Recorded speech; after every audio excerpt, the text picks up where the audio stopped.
Hey everyone, it's Mohammad अला है। तो ये वीडियो मैं काफ़ी देर बाद बना रहा हूँ क्योंकि मैं अपने पर्सनल प्रोजेक्ट्स में भी बिजी था, जिसमें मैं अपनी पर्सनल एक वर्डप्रेस वेबसाइट डेवलप कर रहा था। तो उसके दौरान मुझे काफ़ी इश्यूज फेस हुए हैं, जिसके ऊपर मैं इन फ्यूचर वीडियोस लाऊंगा, जिनमें से एक वीडियो ये वाली भी है। तो प्रॉब्लम ये है कि जब आप वर्डप्रेस वेबसाइट बना रहे होते हैं तो तब आप ऐसी स्टेज पे पहुंच जाते हैं जहां पे आपको लगता है कि मुझे दोबारा से स्टार्ट करना चाहिए, मुझे सब चीज़ें रीसेट करके एक फ्रेश वेबसाइट के साथ डेवलपमेंट करनी चाहिए।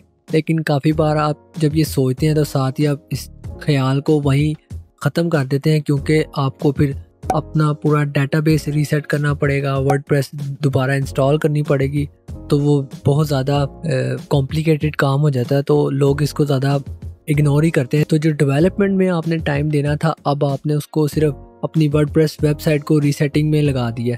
तो ये काम मैंने खुद भी किया था और मेरा काफ़ी टाइम इसमें ज़ाया हुआ। तो फिर जैसे जब मैंने ऑनलाइन फोरम्स और बाकी हेल्पफुल जगह पर पूछा तो लोगों ने मुझे प्लगइन का सलूशन बताया, लेकिन फिर उसमें भी बहुत ज़्यादा कॉम्प्लिकेशंस हैं कि आपको जो फ्री वर्डप्रेस की रिपोजिटरी से प्लगइन मिलते हैं, काफ़ी बार वो आपको चीज़ अच्छी करके दे देते हैं, काफ़ी बार आपकी प्रॉब्लम में और इजाफा कर देते हैं। तो इस चीज़ को टैकल आउट करने में मेरा काफ़ी टाइम ज़ाया हुआ, लेकिन आखिरकार मुझे एक प्लगइन मिल ही गया जो 99% आपका काम बिल्कुल ठीक तरीके से करता है और वो फ्री वर्जन में भी अवेलेबल है। तो मेरे पास तो पेड है, और मेरे पास जो पेड वर्जन है वो GPL वर्जन है, और मैं इस वीडियो के अंदर वो भी गिव अवे कर रहा हूँ।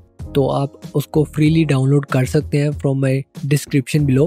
तो दैट्स इनफ टॉक। तो अब मैं आपको एग्जांपल के तौर पे आपको दिखा भी देता हूँ कि मैंने एक आपके लिए सेटअप की है वेबसाइट। तो आप ये देख सकते हैं उसका फ्रंट एंड। तो अब आप मान के चलें कि आप अपने थीम पे काम कर रहे थे और काफ़ी आपने डेवलप कर लिया, और फिर आपने सोचा कि नहीं, मुझे रीसेट कर देना चाहिए।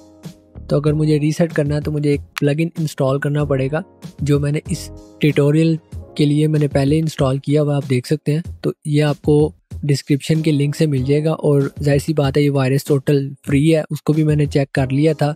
तो आप चाहें तो मेरा ये प्लगइन जो मैंने प्रोवाइड की ना डाउनलोड करें, आप वर्डप्रेस की ऑफिशियल रिपोजिटरी से जाके डाउनलोड कर सकते हैं फ्री वर्जन। जो हम इस वीडियो में फॉलो अप करेंगे वो पार्ट उस फ्री प्लगइन के अंदर अवेलेबल है। जैसी बात है, आप जिस तरह अगर आप मैनुअल इंस्टॉल की तरफ जाना चाह रहे हैं तो आप मैनुअल कर सकते हैं, नहीं तो आप वर्डप्रेस की जो बेसिक ऐड न्यू प्लगइन वाला फीचर है जो आप यहाँ पे देख सकते हैं, आप इधर से भी इंस्टॉल कर सकते हैं। तो दैट्स नॉट अ इशू। तो आप जिस तरह आपको बेहतर लगे आप कर लें। तो जब आप इंस्टॉल कर लेंगे तो यहाँ से सिर्फ 3 मेथड्स का ट्यूटोरियल है, और ये बहुत शॉर्ट होने वाला है। तो यहाँ से आपने सिंपली ओपन रीसेट टूल्स पे क्लिक करना। यहाँ से ये WP रीसेट का पेज ओपन हो जाएगा। तो मैं यहाँ पे आपका बिल्कुल टाइम वेस्ट नहीं करूँगा, क्योंकि यहाँ पे सारी चीज़ें पहले से ही मेंशन है। एक ब्यूटीफुल टेबल बना हुआ है और बता रहा है कि हर ऑप्शन क्या करता है। तो इस प्लगइन के अंदर 3 ऑप्शन है, आप देख सकते हैं, option reset, site reset, nuclear reset. तो बेसिकली आपको ज़्यादातर ये साइट रीसेट वाला ही यूज़ करना है। तो आपने यहाँ से सिंपली स्क्रॉल डाउन करना है और यहाँ से आपने देखना है साइट रीसेट। ये आप देख सकते हैं, यहाँ पे आपको 3-4 फीचर्स नज़र आ रहे हैं। अगर आप चाह रहे हैं कि रीसेट के बाद यही जो थीम अभी अप्लाई हुआ है, अगर एक्टिवेट करना चाह रहे हैं थीम को, तो आप यहाँ पे टिक कर सकते हैं। तो अगर नहीं करना चाह रहे तो आप इसको अनटिक ही रहने दें। इस तरह ये रीएक्टिवेट WP रीसेट प्लगइन, इसको भी आप डीएक्टिवेट कर दें। और उसके बाद आपने यहाँ पे सिर्फ इस फील्ड के अंदर आपने रीसेट लिखना है, जो मैं लिख रहा हूँ, एंड दैट्स इट। आपने अभी इसको रीसेट साइट पे क्लिक करना है और ये दोबारा वार्निंग देगा, तो आपने रीसेट साइट पे क्लिक करना। अब ये अपना टाइम लेगा प्लगइन। अब जाहिर सी बात है, आपने जितनी डेवलपमेंट की होगी, जितना उसका साइज़ होगा, उसके हिसाब से टाइम लगेगा। तो अब ये मुझे रिफ़्रेश के कह रहा है, तो मैं इसको जाहिर सी बात है लीव कर देता हूँ। तो उसके बाद पासवर्ड मांग रहा है, तो वो मैं अलाउ कर देता हूँ। जाहिर सी बात है ये सारी चीज़ें रीसेट हो गई हैं, तो वो डेटाबेस और सारी चीज़ों को इसने ऑटोमेटिक रीसेट कर दिया और मुझे फ्रेश इंस्टॉल की तरह मेरी वर्डप्रेस साइट दिखा रहा है। तो अब मैं जाके अगर अपने फ्रंट एंड पे रिफ़्रेश करूँ तो आप देख सकेंगे कि क्या हुआ है। तो आप देख सकते हैं कि डिफ़ॉल्ट जो थीम होता है वर्डप्रेस का, उनमें से एक यहाँ पे अप्लाई हो चुका है। और अगर मैं प्लगइन्स के अंदर जाऊँ तो आप वहाँ की सूरत हाल भी देख सकते हैं कि जो रीसेट प्लगइन है वो भी डीएक्टिवेट हो गया, क्योंकि हमने वहाँ पे उसको अनटिक कर दिया था। अगर आप चाहें तो इसको रीएक्टिवेट कर सकते हैं।